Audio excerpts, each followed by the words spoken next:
आणि यानंतर एक प्रेरणादायक बातमी। जळगाव रेल्वे स्थानकावर बेवार स्थितीमध्ये एक बाळ रडत होतं। डोळ्यात प्रकाश नव्हता, शरीर अत्यंत अशक्त होतं। पण त्या क्षणी सुरू झाली एक विलक्षण आणि प्रेरणादायी कथा माला शंकरबाबा पापाळकर यांची। अंधारात जन्मलेल्या माला पापाळकर यांनी नागपूरच्या जिल्हाधिकारी कार्यालयात महसूल सहाय्यक पदावरती त्या रुजू झाल्या।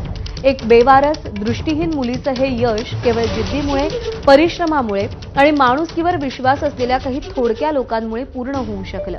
शिक्षणाची ओढ, वाचनाची आवड आणि शंकरबाबांचा आधार यामुळे माला शिकत गेल्या। ब्रेल लिपीतून 10वी, 12वी, पदवी आणि पदव्युत्तर शिक्षणही केलं। 2023 मध्ये MPSC ग्रुप C मुख्य परीक्षा उत्तीर्ण केली आणि तेव्हापासून त्या नियुक्तीच्या प्रतीक्षेत होत्या। अखेर नागपूरच्या जिल्हाधिकारी कार्यालयात महसूल सहाय्यक म्हणून त्यांची नियुक्ती झाली। नागपूरच्या जिल्हाधिकारी कार्यालयामध्ये त्या रुजू झाल्यात। दरम्यान या संदर्भात माला शंकरबाबा पापळकर यांच्याशी बातचीत केली आमच्या प्रतिनिधींनी, पाहूया। मी ग्रॅज्युएशन झाल्यावर क्लासेस लावले होते अमोल पाटील सर युनिक अकॅडमीमध्ये आणि ते मला वेळोवेळी मार्गदर्शन करत होते। त्यांनी मला ऑडिओ वगैरे पुरवले होते। जिल्हाधिकारी मध्ये रुजू होणारा याचं श्रेय माझे बाबा डॉक्टर पद्मश्री शंकरबाबा पापळकर आणि अमोल पाटील सर युनिक अकॅडमीचे माझे मार्गदर्शक। जळगावला बेवारस सापडलेल्या मालाला अमरावतीच्या वज्झर इथल्या दिव्यांग बेवारस बालगृहात आणण्यात आलं, जिथे तिच्या जीवनात प्रकाश निर्माण झाला तो म्हणजे पद्मश्री शंकरबाबा पापळकर यांच्या रूपाने।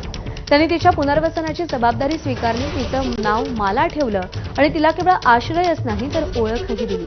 जन्मजात अंध आणि बेवारस असलेली मुलगी MPSC परीक्षा उत्तीर्ण होण्याची भारतातली ही पहिलीच घटना आहे आणि त्यामुळे ती सुवर्णाक्षरात लिहिली जाणारी ऐतिहासिक घटना आहे। तिला आधार कार्डमध्ये तिचं मी बापाचं नाव सगळ्यात पहिले करून घेतलं आणि त्यानंतर तिला उच्चतरचं शिक्षण दिलं।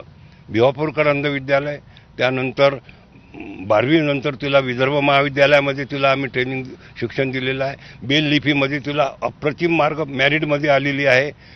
पण तिला अभ्यासाची खूप आवड होती आणि एकाग्रता होती तिची, आणि ही एकाग्रता असल्या कारणाने मी तिच्या पुनर्वसनाची प्रक्रिया पूर्ण केली आणि आज ती स्वतःच्या पायावर आहे। मी तर देवाला हेच म्हणेल, आज मला उचलूनही घेतलं तर परवाने मी काही करून दाखवले। अनुकरण ही इतिहासाची घटना आहे।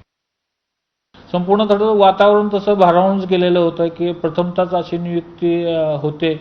एक दिव्यांग किंवा जी काही अनाथ बालिका आहे ते कुणाचाही आधार नसताना स्वतः पाया उभं करते आणि एखादं शास्त्र तिला कुठं बाबांच्या माध्यमातून तिला मिळतं आणि ते संपूर्ण यश ती साध्य करते आणि इथपर्यंत येते। तर थोडंच ते अभिमानास्पद गोष्ट आहेच आणि तिलाही कौतुक करावं लागेल आणि बाबांचे विशेष आभार मानावे लागतील की त्यांनी अशा एखाद्या अनाथ मुलीला किंवा दिव्यांगासाठी जे काही कार्यक्रम करतायत किंवा त्यांनी जे काही आश्रम उघडून जे प्रयत्न करतायत तर त्यांच्या कार्याला खरंच